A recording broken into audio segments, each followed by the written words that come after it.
Yo, what up, y'all? Back here live with Coach RT3. This is the second season. I'm very excited to have a few people lined up for this season. My first guest, I'm really excited to have on. I first saw his story a while back, and I'll let Tommy explain a little bit more. But Tommy is a Latino personal trainer, amateur physique competitor, and certified through NASM, and started training people at first because he was inspired by a personal trainer that he had himself. So without further ado, here's Tommy. How you doing today? Pretty good, man. How are you? I'm great. Good. Thanks for agreeing to come on and have this chat. Oh, man, Really appreciate it. So I was just telling everybody that I think the first time I saw anything about you was on it was a video that was online floating around, and I was like, wow, that's a really interesting video, and I reshared it, and I thought, wow, this is awesome, and I didn't even think to like connect with you on Facebook. I didn't think like, oh, I can just look up on Facebook and find Yeah. you. I was just like, well, that's cool. And then I had a talk with Monica and a couple other people, and I figured out that we have all these mutual friends that Yeah. I was like, Yeah. well, all right, I'm gonna reach out and see if you'd like to come on and share your Sure. story with my audience. So Yeah. thank you so much for coming on. Oh, man, thanks for having me. I was pretty excited about this. Um, Anytime that I think that I get a chance to share my story and my passion and what inspires me to just be alive and to thrive is always a blessing. Yeah, It's yeah, always good to share your talents. yeah, Yeah, that video is I have a love-hate relationship with that video. yeah, Yeah, because I felt like there were so many things that they asked me. We had a 3 hour um, interview for that particular video, and right, there was so many things that they could have asked me, so many avenues that we could have talked about. It's like this, and they harped in yeah, on a very short relationship that it lasted like 3 months, really. right, And I was like, and then it made me seem like I'm this sappy, I'm like, man, this is okay. I get it. right. I guess you always have to have that story, but Ratings, right? yeah, dude. Yeah, it was about that. But at the end of the day, um, I was also pretty happy because one of my main missions in life is to besides inspire people, is to kind of like tell people just because we all disagree on this one particular thing doesn't mean that we can't live in peace and Right, harmony. right, That we can find some way to do that, to mesh opposing ideas and be like, okay, well, you may not agree with me, but it doesn't mean that, we have to kill each other, right, right. or disrespect each other, and so I'm a living example of that with my family. Mm-hmm. That's a big thing with me. So but I think that video also it opened a lot of eyes and got, to me at least, we got the conversation started. Right. Yeah. So for those of you who don't know the video, what was the exact video?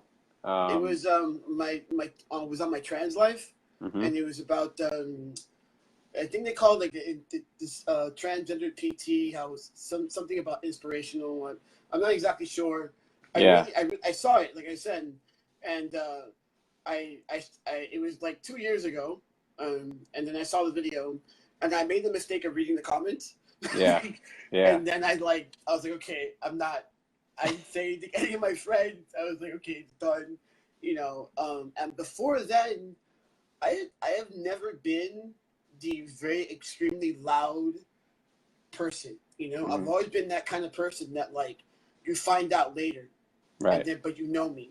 What I'm Right. saying? You get to know me, and Right. all the misconceptions that you could have had about trans people or anybody with trans experience kind of like fades away. Like, wait a minute, you're normal.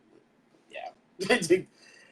So that Right. that was kind of my thing, but don't let me ramble, by the way, because I can ramble.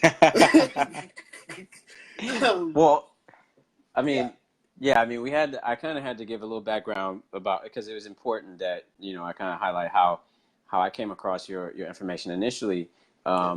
But so if you could share with everyone, like, your story, like, I know that, like you said, that video kind of shared like something more for ratings than anything else. And it kind of just highlighted one aspect of one small, minute moment in time, like Hmm. a still shot almost of Yeah. your life. Yeah. So if you could kind of give us walk us through, like, from childhood and your experiences and sports and what, what brought you from there to here. Oh yeah, Um, man. I'd be more than happy to tell you. Okay, so I always start my story from the day I was born because I think even my birth is quite interesting. um, I was born in Panama City, Panama, about 2 o'clock in the morning, and my mom says that when I was born, um, I was born sleeping, and that the doctor gave me a wink, like a little slap. I cried for like a second, and I went right back to sleep, and that's kind of always how I've always been, a little bit of a smartass. That's who I am. I'm always that guy to like kind of test like why are you saying this and question everything. And so I started my life out there. My parents moved out to California. For about 3 years we stayed in Cali, and that was a cool thing. In Cali, I kind of got started with gymnastics and basketball and stuff like that. I was pretty active as a kid while I was in California. mhm. Then we moved down to Miami when I was 7. Now, Miami was a whole different thing because my father had started in the ministry, like in a big church of 2,000 members. He was also the praise and worship leader, the principal of my school, and had his own radio show. So me being yes, and I always stuck out like a sore thumb. Like that's just who I was. And I remember a lot of discomfort when I was a kid because I was very masculine, but I was assigned female at birth. So like you see one thing, but then when I opened my mouth and my mannerisms were something very different. So no matter what, I was always being told that you can't do this, you can't do that, and why do you walk this way? Why do you talk this way? Why do you read so much? And why are you so smart? And like things of that nature. And then I had a lot of oddities in my childhood. Like most kids start off with like in their in their schooling. My schooling was we all were in one room and they would hand us books and we would read the books, and then when I was ready to test I would raise my hand and test. So I was always very like studious. Hmm. Like if you told me, hey Tommy, the sky is blue, I'm gonna be like, hey man, why do you think the sky is blue? Please tell me where it says that. And so when I was in Sunday school, and my parents were going to church and all that, that's how it was. I'm like, oh, so the Bible says this. I'm like, but the Bible also says this in some other part. It says Right. something that contradicts that. And that's kind of my childhood. It's always like this, like back and forth, back and forth. Um, but one thing I did have was I had a love for music, and that music Mhm. was actually my first love. And I wanted to play drums, and Mhm. nobody wanted me to play drums. And I say that because I started at 7 years old, and how I would play was I would listen to music and just kind of play by ear. I was resilient and persistent in my endeavor of playing drums to the point that by 13 I became the church's main drummer. By 15 I was traveling with my father, and we were going all over to different parts of Central South America Wow. and Europe. So I was always in and out, and it was still Christian music, and I was still dealing with my own feelings of gender and sexuality and things of that nature. And by the time I was 18, though, I was pretty much done with all that. Hmm. And not for like, and I don't want to get into it, but it was just kind of a dark period because in one sense, here I am, this kid with this tremendous amount of talent, and people are telling me how good I am at drumming and blah blah blah. And in another sense, they're telling me how I'm going to go to hell. And so I always had this like dichotomy of like yes, you know. And then I stopped. I didn't stop playing, but I just stopped going to church. And I remember that like there a darkness kind of overcame me, right? So I did what every only child, you know, kid that's been sheltered did by the time they're 19. I started messing around with drugs and alcohol and stuff. And so I did that for about 2 or 3 years. And I gained like 30 pounds in one relationship. Mm-hmm. And I remember in that relationship, I started to get like panic attacks and things of that nature. And I started reading that you could get rid of this with exercise. Mm-hmm. And the gym was the one place my girlfriend didn't want to go. So it was kind of like the place I could break free. So I started like reading the bodybuilding magazines, with Chris Cormier and Lee Priest and Lee Labrada and all those like guys. And I wanted to look like those guys. Right. I wanted so badly to look like them, but I had no clue what I was doing. Right. So then I got with my first personal trainer, and he actually grew up with me in church. So he already knew me. We had like this like big brother kind of relationship. And I remember one day, and this was like one of those like life-changing moments. Mm-hmm. This man was very, very positive, loved his wife, loved his kids, loved his life. Like, he was very different than what I had grown up with. Like, people were telling me how much they love God and telling me how much they love this, but their spirituality did not match what they were saying. Right. This guy, on the other hand, total cool. And by the way, he was also Panamanian like myself. So I think that's another reason why we connected. But I remember that I was an incline hammer press machine. And at that time, I had lost 30 pounds with him. I was 100 and maybe like 25 pounds. I was a little skinny little brick. And he puts 145 on each side. And he tells me to lift it. And I'm looking at him like he's fucking crazy. And I'm like, yo, I can't. I don't know. He's like, I didn't really tell you to. I didn't ask you. This was not a request. This was me telling you to do it. So I'm used to him spotting me. So I got in the machine. I closed my eyes, man, and I just started going. And I thought he was spotting me. I really did. I opened my eyes, and it was all me. And then from there, I was like, damn, this is. And I just got that bug to always lift heavy. Right. And through the years, I just started to really embrace my masculinity, but not making any changes to my gender or to my social place in life. Right. It just got to the point where, like, after I decided, a couple of years after that, I got clean and whatever not, and I decided to try bodybuilding, like, competitively. Right. And after I started competing, then things started to get a little hectic. Then I started to get kicked out of the bathrooms. Then people started treating me really badly. Then, I had men wanting to, like, always beat my butt and stuff like that. And it was a really, really intense time in my life. Yeah. So I decided then that I needed to do something, but I didn't know what to do, honestly. And so my best friend at the time was like, Tom, you are really weird. That was her description of me. That was weird. and mind you, this is someone since I knew that I was 16, and I was like, "What do you mean?" She's like, "Well, I think you're either intersex or transgender, but you need to stop playing these games. Everybody can tell you have some issue." So I went to the therapist. I went to a really good therapist after some research. I researched it first. I did my own research. My therapist told me some things. I went back and did some more research. And then I saw some guys that looked like how I wanted to look. And I was like, you know what? I'm going for it. And the next day, she wrote me my letter saying that I could transition. I called my parents in, and I let them know with her beside me, because I did not have the language to explain to them either what was going to go on or how I was going to do it. All I knew is that I was going to do it. And that's kind of how I am with everything. Sometimes you don't need to know all the answers. You just need to go. Right. And so I jumped in head first, man. And from that moment on, it was like maybe 2 or 3 years of like finding peace, like real peace. And I've never, ever looked back at that decision and said, oh my God, I made the wrong decision. I've never looked back.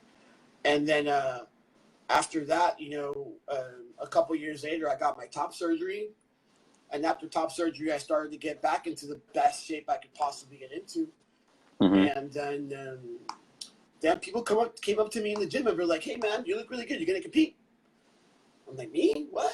Hey, man, it's really good. You're going to compete? I was like, I don't know. Man, it's good. Come on now. And so, like, I feel like after I hear something 6 times, that's not me anymore. That's the universe telling me that this is your next step. So I found me a coach that was in my gym, and then I decided to compete. But I was really hush-hush about it. Like, I really was not trying to, like, be, like, all out there. And then I put, like, one post up. And one of the guys on my Facebook page put a post up about what he shared in my post. And I was like, uh-oh. I was like, oh, man. Okay. And then I went to the MPC Fort Lauderdale Cup when it was me and my best friend. And I remember being backstage, and I just prayed. I said, God, you know, I really, really put in 5 months worth of work with this. I got up at 4 o'clock in the morning. I did the cardio. I did whatever. I just do not want to go home empty-handed. I don't care if it's last place, but I just don't want to go home empty-handed. Right. And then, like, I got 3rd place in men's Third. physique. Yeah. So, man, it's been a wild ride, bro. Like, and that's like the concise, you know, version of my story. But right. Yeah, the fitness has kind of just been always my way to, like, it's just therapy, dude. Yeah. So you talked a little bit about there's a few things that I want to, like, touch on in there. It's like the first part is the guys in the gym. I really want to touch on that because oh boy. You know how. So there was I think there's 2 parts of that, right? Like there's the part where, like, before you transition, and then there's now, right? So can you expand more on, like, the prior to transitioning, what kind of issues you faced? Yes, I hate to be the guy that throws guys under the bus, but this is just my experience, and this is my experience even when I'm training females that don't want to necessarily look like, you know, swimsuit models. Let me rephrase that. Men who are insecure with themselves do not like anyone stronger than them. And if you are stronger than them, you know, if you are a female who's stronger than a dude, then they will say things like, oh, she's not a girl, she's a man. You know what I'm saying? And if you are a man stronger than another man, he's on steroids. Yeah, I'm sure you've been accused of it. Everybody thinks that, you know, like, so now, especially when I don't say anything, I don't get that anymore. I don't get that, not one bit. I will get it from some insecure dude that, like, feels like his manhood or his masculinity lies in his strength. Right. You know, but my experience of masculinity and male, and thank God for this, but I really do feel like it has to do with me too. The guys that I have around in my circles and in my tight circle, they're not like that. I get more. I get more of a, you're my little brother. Let me take you in. Let me show you the ropes. You know what I'm saying? Like, I get more of that. You know, I got a lot of big brothers, and that kind of guide me. And they don't care, dude. Like, they don't ever. It never comes up. Right. It's not like, but you're, you know, they never say that to me. But I find that, like, guys that have an issue with me, it's usually because there's something within themselves that they have an issue with. And it has nothing to do with me. Yeah. I mean, isn't that the case? Isn't that the case in general, though, in life? Like, when people have, like, say, issues with your race, right? Mm-hmm. Like, it's not about my race. It's about it's an issue within you that you are projecting onto me, that you have an issue, right? Exactly. And that was another thing about transitioning, that, you know what, I'm Latino, so I get it from all sorts of, like, I get it from when I open my mouth when I go to the grocery store, and, you know, I speak in Spanish sometimes, like, oh, but you're black, you speak Spanish. Oh, but yeah, that's not impossible, it happens. Right. You know, or like, or, you know, like, but you're not black because you speak Spanish. And I'm like, no. It's black and Latino. I am too. Do not take away from me, please. You know, it's I think what makes my experience of this life so special is that I have all this intersectional stuff going on. Yeah. You know? Yeah. I think that's interesting because, you know, as I'm raising a child that is not not black, and he's not Asian, he's both, Yeah, he's Blasian. and he doesn't you know people clearly know he's a brown person, right? Like Yeah, that's yeah, yeah. Hmm. that's a given. But Yeah, as he gets older, it's just one of those things where it's like I want him to be able to embrace both of those things he is, and be like, oh look, my dad is black, like that's yeah. the way it is. But my mom is Malay and Indian, so that's what That's awesome. that's what's in me, like Yeah. so it's I find it really interesting that people feel like you have to be one thing or another, and you can't be No, and all of them. I feel like in this day and age, my friend, and this is just my personal belief, ain't nobody. We we can check our DNA now. Like I'm No, sure if you right, check your DNA, there's gonna be I'm like 2% Jewish with my DNA. right, Like I cannot. right, I think it's beautiful that your son it has some black, it has Asian. I think it's beautiful. I think that it just opens him up to like more than just one culture. right. It was really funny that we're having this conversation that's going this way because I was actually talking to my girlfriend today. My girlfriend is from North Carolina, Hmm. and she's white. And sometimes we have these really deep conversations. And I'm like, babe, I was having this thought, and I'm like, I really like the fact that like I live in Miami, and I can go have like some German food one day, and then the other day I can go eat some food from Japan, and Right, then the other day I like multicultural right, like stuff, dude. Like I really like that like family of multicultural beliefs. My country is multicultural, so right. maybe it's in my blood, but and my grandmother on my dad's side was like she's Guarani Indian. Hmm. You know what I'm saying? So I just kind of feel like when people want to start doing that, like you gotta be this. Right, Why? right. Yeah, absolutely. you know? So your family, how's your family accepted your transition, as well as your path as far as bodybuilding as well. Well, the bodybuilding was actually easier to accept than the transition. But I will tell you this: in my transition and in my journey, I have been extremely patient and loving with my family because, first of all, I'm an only child, ain't no brothers and sisters. Hmm. Two, my parents have done, and it's not perfect, but I think they did an exceptional job at trying to understand what was going on. Hmm. And my dad and me have had our ups and downs and our clashes and our philosophical conversations all the time. We have the best debates. Right, Yeah, but it was also kind of like my dad, when I told him, he was like, you've been showing signs of this since you were 4 years old. And my mom, like, she cried, and it took her about a year really to like come around. hmm, Um, but then after that, like they started like educating themselves on trans issues and trying really hard to understand. And it hasn't been easy, and there are still things that are like not taboo topics, but they're still sensitive topics. For example, when people come from like to the house, like relatives or people that I haven't seen in like a long time and now have a full beard, like you right, know, those are still very sensitive topics. But at the end of the day, I always give my mom and my dad props, because they could have kicked me out, and I was really expecting that. Like I was expecting the worst. I'm like, they're gonna kick me out, they're gonna disown me. I also had to um, I had to do some spiritual work on myself because I had to let go of a lot of guilt. hmm, You know what I'm saying? My dad is and still is very popular in his community, hmm, and has told me stories where people wanted him to kick me out of the house.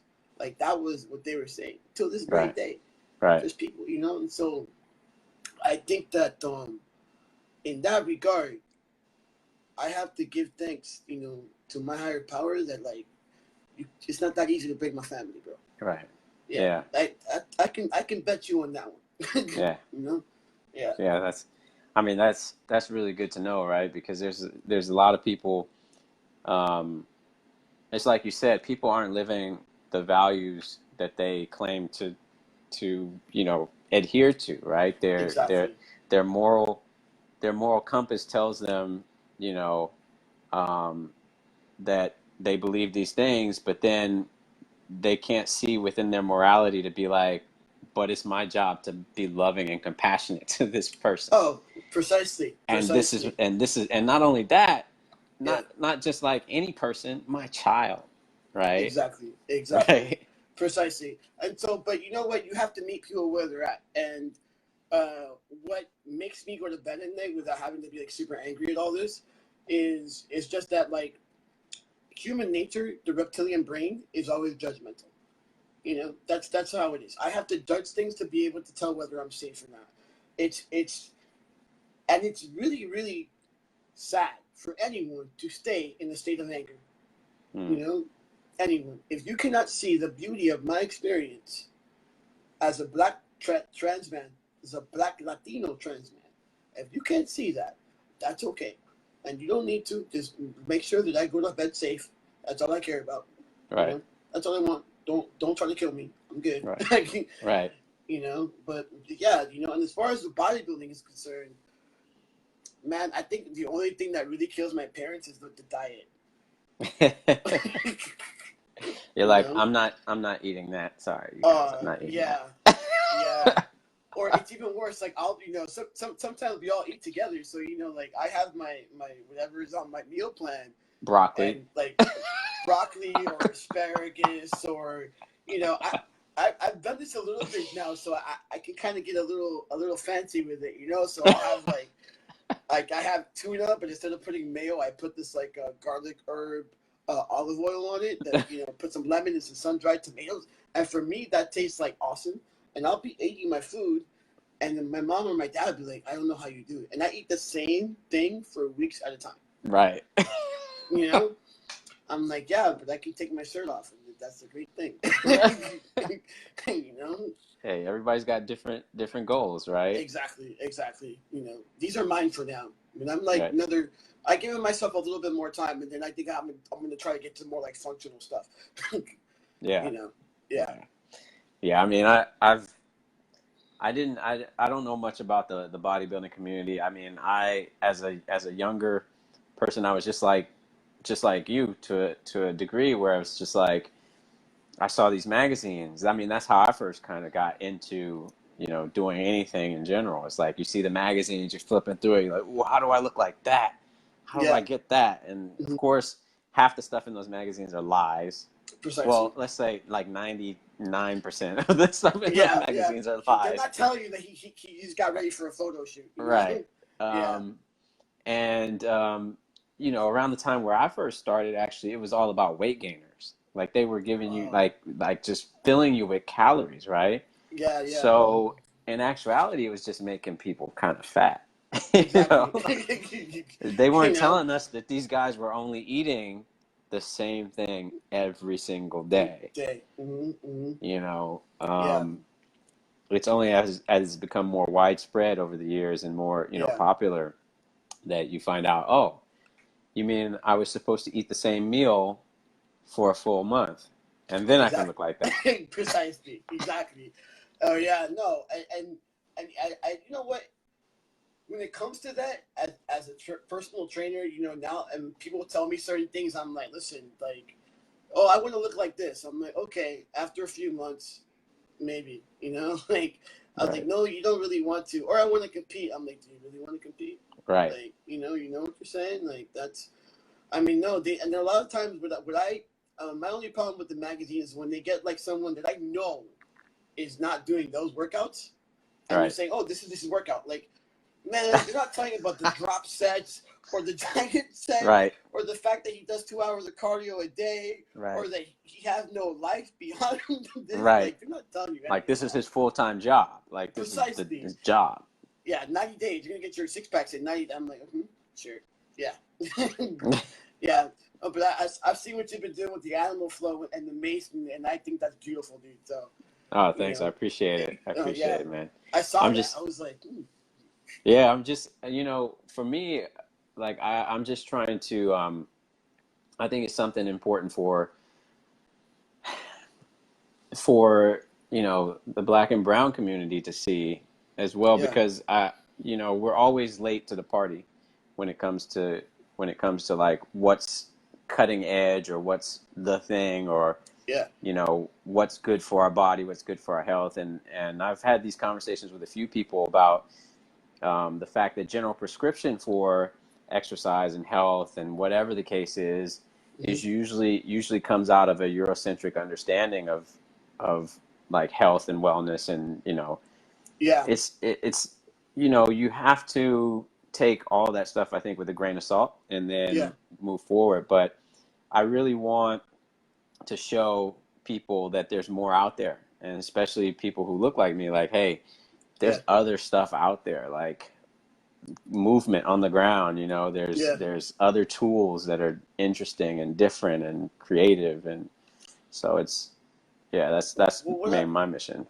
what I find really interesting is that some of those moves in animal flow come from capoeira, and capoeira is something that's Afrocentric, and Right. then and they kind of Europeanized it, you know.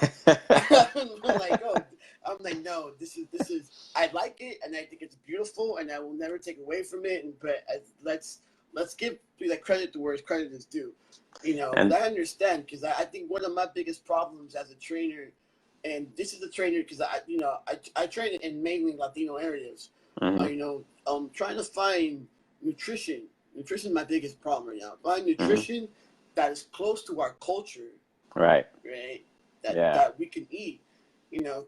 That because sometimes when you talk about food, they're like, okay, well, this diet is the best diet for you. I'm like, okay, but how do I put some yuca in there, and some rice and some beans and Right. some and try to like marry my culture with with the nutrition, and that I Right. find is the slippery slope, at least in my experience of training. Yeah, I mean, I agree with that, right? Because one minute they'll tell you like, oh, the Mediterranean diet, it's like this one size fits all, like, oh, the Yeah. Mediterranean diet. And I'm like, well, my ancestry is not from the Mediterranean, so Hmm.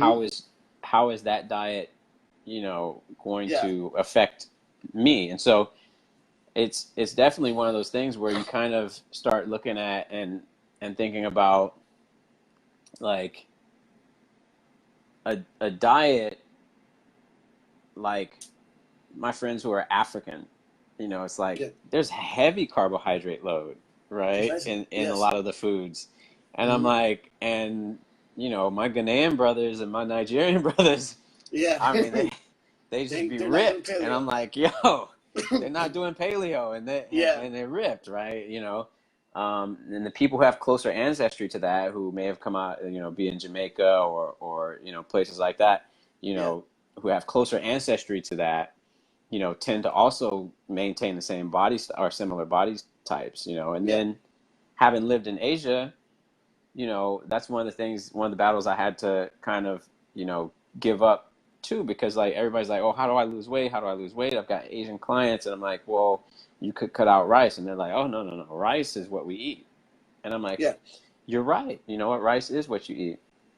But actually, if you go back in history, I was just actually reading something about the Mongols, Hmm. and the Mongols actually had a very high protein diet and Really. very very low carbohydrate diet, and Yeah. they actually scoffed at, because they didn't have fields and grains and things like that. So they looked at Hmm. people who had grains, and they're like, what's wrong with these weak, Really. tired, lazy people who eat all Yes. this grain stuff? Yeah. And Yeah. so I mean, but that's the type of community they were in, right? They were Yeah. hunter gatherer nomads, right? So Precisely. if you moved around like that all the time, then you needed a different type of diet Of to course. sustain that, right? Of course. Of course. And you're hunting your food, and you know, I get that. What's up, Lionel? Yeah, no, but I mean, I was actually just listening to some podcast about that, and how now they're getting really, really detailed, and this is probably off topic, but like where people want, they take their DNA, right, like a DNA test, check your genetics, and they kind of based off that make a diet. So like for hmm example, I did a DNA test with a company called DNA Works. right? And I found out that I really don't process carbohydrates, genetically speaking, carbohydrates really well. Fats, okay. I have a pretty decent satiety, and my antioxidants are really high. Those are the four things that they gave me. And so now that we've like switched the diet up with my coach like took away all these carbs, right? And people always ask me like, "Hey man, like, dude, are you tired?" I'm like, "No, actually, I feel great.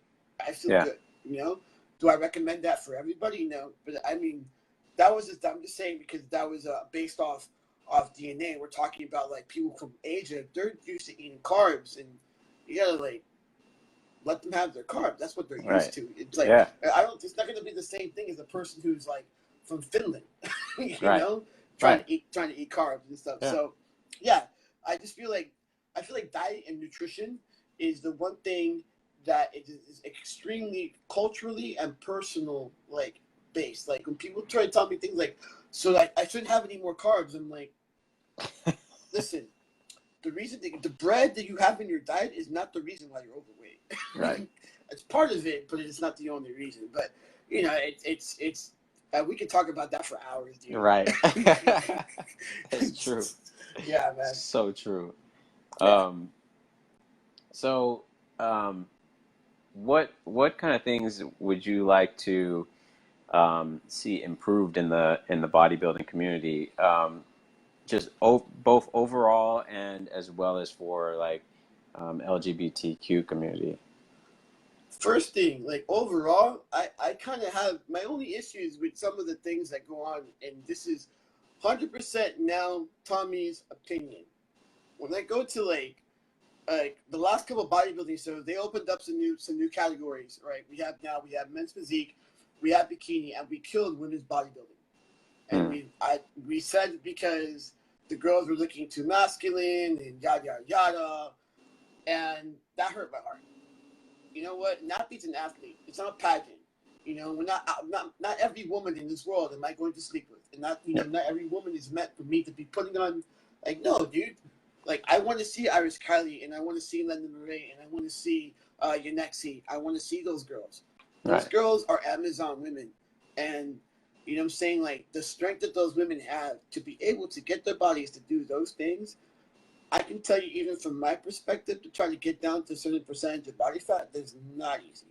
You know, and they killed it because it didn't have any money, because people are always saying things like, oh, they look like men. Right. This is my, you know, and I get that, and I understand that. You don't find it beautiful, but we're not looking for a swimsuit model right now. We're looking for... I found Linda Murray to be beautiful, but that's just me. Exactly.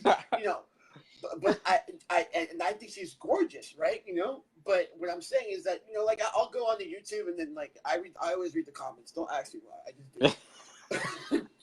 And guys, I always say, if you say a word like "she looks like a man," you already acknowledge that it was a girl, and that's all there is to it. You know. Right. So and then we have this new category, the bikini. Man, I don't know what I still don't know what they're looking for. I'll go and you'll go to a show, and personally, no hate on the bikini girls, but I don't know why. I don't know what they're looking for, and I would really love for the judges to tell me what I'm looking for. Right. You know, and as far as like LGBT, I really just would like it that if an athlete said that they were anything from the LGBT community, that it not be this big deal. Right. You know, I've heard of like some guys not being able to compete, some trans men not being able to compete because someone didn't like the fact that they were trans, you know, and then they want to say things like, oh, we're cheating. It's bodybuilding and it's not a tested show. And I already know what those guys are up to. Don't tell me that because I take a testosterone shot every 2 weeks. It's the same thing as Phil Heath. We all know what Phil Heath does. Right. I know what Arnold was doing. I know what Kai Green does. You know, right. It's not a situation. There's nothing hidden there. I mean, that's just not humanly possible to do that naturally. Exactly. Exactly. So I did have a little bit of an issue. So when I won that show, there was a guy, the guy that I beat, one of the guys that I beat, he started putting up some really sideways memes with my face on it and my pictures of and I didn't block him for like the whole 2 years because I was like, you know what? I'm not gonna let you bug me. I'm gonna let you put whatever you need to put, and I'm not gonna let you, or I didn't even put anyone on him. I had friends like, oh man, Tom, we'll go on his page and we'll make his life miserable. I'm like, nope, let him do whatever he wants to do. Right. But I mean, like, I would like it that there wouldn't have to be like a trans life based off me because I'm trans. Right. I would love it to be like, man, I just won, like some big show, and that's why you're paying attention to me, right. Or because I'm some superior athlete, that'd be great. Right. I'm getting there though. I'm getting the superiority part. I'm getting there. But I think that's basically what I think any LGBT wants. Just, I don't want to be othered anymore. Right. I just want to be, just be. Right. That's big. I think so. Yeah. Well, I think it's interesting that a guy would say she looks like a man, for example, when there's a lot of men who don't look like that. You know what I mean? Like, the vast majority of men don't have physiques like that. So no, they don't. So what are you saying? Like, that doesn't make sense. I think sometimes it's jealousy, and it's a lot of it. Like I said, it's for me, it's you putting your masculinity and defining your masculinity on the wrong things, because you could lose your muscle today. Tomorrow, I could decide that I get into a car accident, and for a year I can't work out. Right. I will still be a dude. What I'm saying? Like, no, man, your essence is what makes you a man. Right. Like, I can never tell you how it feels to be a dude, because I never like when people tell me, oh, I feel like a man. Like, what does it feel like? No, it's just an essence. It's just like that. Like, you can't really put a label on it. It's just like something it's like a passion. It's something that you cannot describe. Right. It's like that person that comes into the room and they don't have to say a word, but they just command respect. It's a poise. You know? I think most men can't really define most men can't define what it feels like to be a man without going back to constructs of what manhood is supposed to be, right? Yes, so, and exactly. I think the same thing. Outside of physical things like menstruation or whatnot, having a Oh, child, of course. a woman can't really tell you like that either. Outside of like, these things happen to me, and this is this is how I feel, right? Of course. But I think with men, it's like what do I say when I say like, well, how do I feel to be a man? Well, I don't know. I don't Precisely. know. Because those things are not. It's not. What we want to define as a feeling is not a feeling. It's a sense of spirituality. It's something that is deeper than and believe me, when you're in my shoes, that's when you have to talk about it. That's when you have to question it. Like, because there are people actually like, why are you the way you are? Like, why can I say that I'm a man? I will tell you this. I've never said those words. Somebody said it for me. Because just the way I walk into a room, the way that I look you in the eye, the way that I connect with you, it's a very, it's just very masculine. You know what I'm saying? And I also have a very, me myself, a very balanced nature. I never dropped the feminine nature, and what I don't mean by like painting my nails, stuff like that. I mean my nurture. Right. Because I feel like I've never wanted to drop that. There are times where, especially like say like my girlfriend comes home and she didn't have a good day, I can't be like, oh yeah, what's up? Like, I have to be like, oh babe, like, talk to me. Tell me what I can do for you. So I have to have that balance. But I really do feel like in that we try to define masculinity and femininity on things that are not concrete. You said something earlier, like menstruation. Well, if a woman doesn't menstruate, does that mean she's not a woman? Right.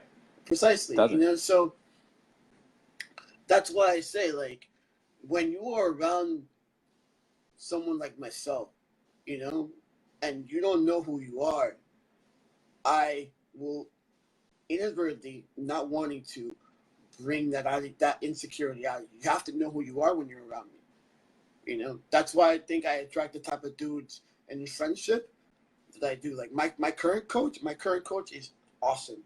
I have another guy that I call my big brother. Very awesome guys. Very, very secure in who they are. Right. And I think you have to be. I there's not one guy in my life, girls too, that like I can tell you that they're not like. If you ask them who they are, they can tell you this is who I am. And I think it's just we cannot base our realities on things that can just go away in 1 second. Right. I don't know if that was too deep.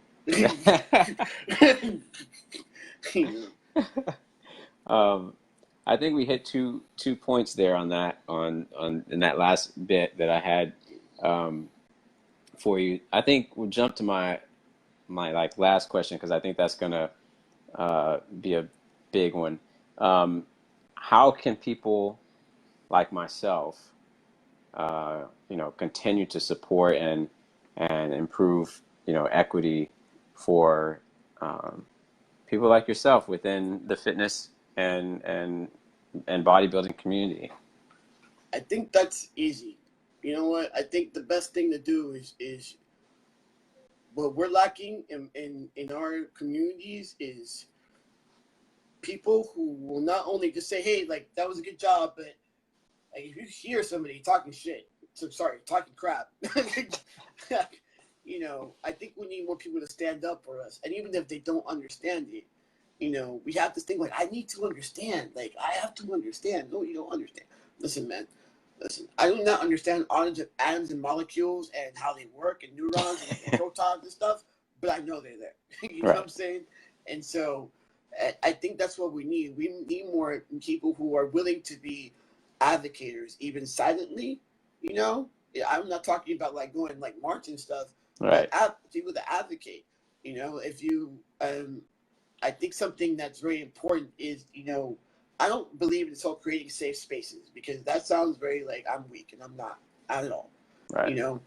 But if we can create spaces where people just can be like, we don't even like, you see somebody who's trans, don't say anything about it. Right. Because I think that's what happens. Sometimes people like just, hey, this is my friend Tom, and Tom is trans. Like, no. It's my friend Tommy. Like, he's cool. Like, he's gonna go lift with us. Right. Like to create more spaces like that where people are not like thinking about it. Right. And I know you didn't do this, and thank God, but stop with the weird questions. And people ask you the weirdest things. They when they want to know things that are just like, bro, you wouldn't ask that to somebody else who was not trans, so do not ask it to me. Right. I think that's what what we're missing in our community right now is support, is real support. Right. I just found out some thing on Planet Fitness, which is supposed to be like one of the.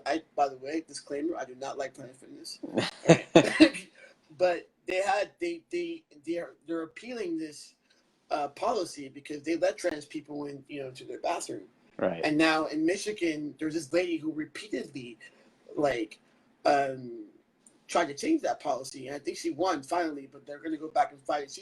She's trying to fight it, so it'd be kind of cool if maybe the people of Planet Fitness had been like, the members, be like, we do not agree with this lady's policy. It's when the straight cisgender people stay quiet when your big little brothers need you.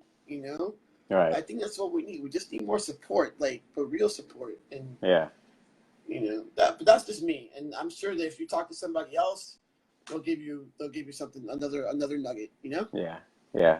I mean, I definitely agree with that. And I have always had a problem with that term to some degree of like creating a safe space, because you know, you're right to a degree. Like it makes it seem like someone needs to be protected when all they really need is for other people to stop being jerks. and You know, like and all they need is for the silent people, like you said, to speak speak up up. and not Yes, allow others to be jerks, you know. So precisely. You know, yeah. but I do feel like, you know, listen, 5, maybe 2 or 3 years ago, this conversation wouldn't happen.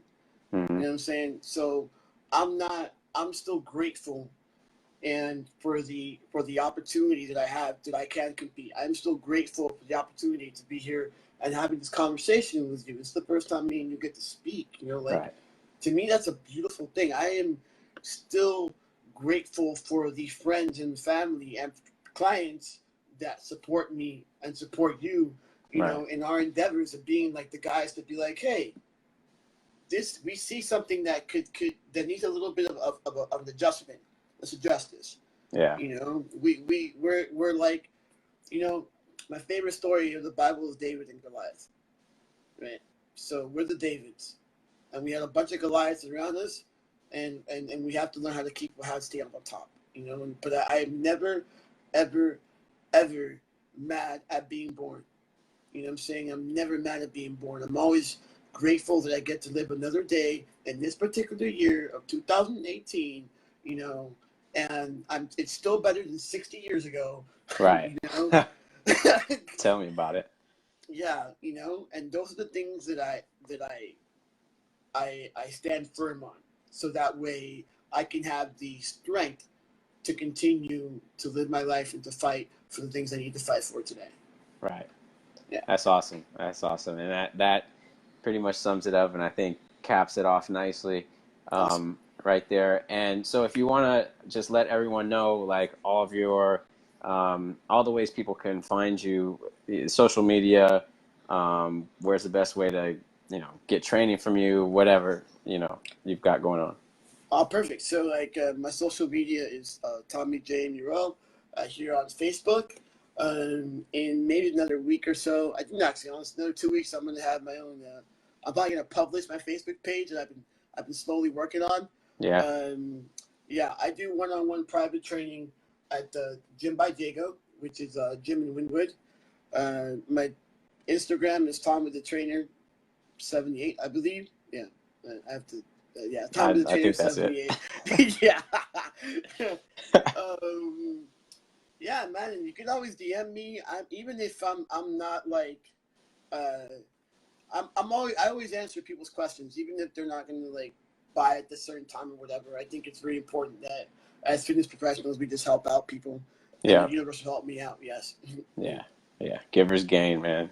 Yes, man. Yes. All right. Well, it was great meeting you and great having a chat with you. Thank you so Thank much you for for having coming me. on. For sure. Really appreciate it and look forward to connecting. If I'm ever down in Florida, which Yeah. that would be breaking one of my rules because I was anti going back to Florida after the Trayvon Martin decision. Oh I blamed all of Florida for that. yeah. Yeah, that was horrible, So man. Yeah. yeah, but you know, some time has passed, and there's people down there that I think, you know, I need to connect with and I need to see, and you know, I have to, you know, get past that and make those sort of things happen. Yeah, Um, bro. It's not that. It's so not that. Please don't let that. It's peace. It's peace and love down here for the most part. You know. And yeah, man. If you ever come down, I would love to have a workout with you. You know, I would throw down those mates. I've never do that. I've never. I would love for you to teach me that. nice, nice. Hmm. Yeah, definitely will. Definitely will. Awesome. Awesome. All All right, right, man. you take care. You too, bro. Good night. Good night.